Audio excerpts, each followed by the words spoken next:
Bismillah, alhamdulillah, wassalatu wassalamu ala rasulillah, wa ba'd. Ini tentu pertanyaan ya dari orang yang penasaran begitu. Iya. Siapa yang mengajarkan Nabi Shallallahu Alaihi Wasallam membaca? Pertama, ya Allah juga sudah sebut dalam Al-Quran bahwa Nabi itu ummi.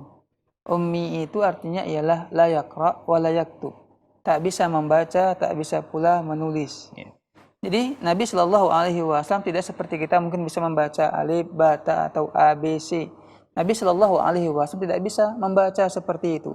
Begitu juga Nabi Shallallahu Alaihi Wasallam tak bisa menulis apa yang seperti kita lakukan.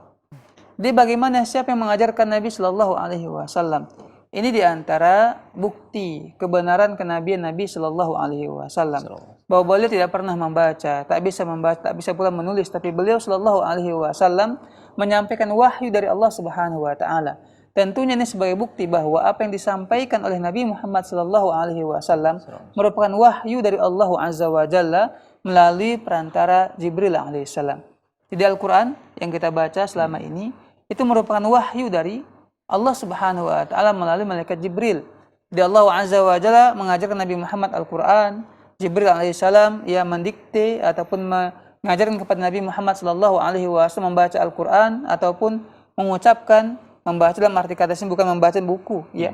Karena ketika kita mengatakan Alhamdulillahirabbil alamin, ini juga disebut dengan membaca, ya, tapi tanpa melihat teks.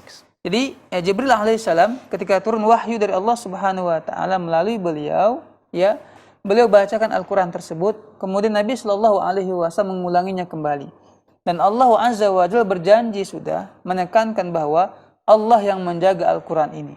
Allah berikan ya kepada Nabi Muhammad Sallallahu Alaihi Wasallam untuk bisa terus membaca Al-Quran dan ingat dengan hafalan Al-Quran. Ya, tidak seperti kita mungkin sebagian yang lemah hafalannya, mudah lupa hafalan Al-Qurannya. Tapi Nabi Sallallahu Alaihi Wasallam Allah Azza wa Jalla jaga hafalan tersebut hingga beliau meninggal dunia.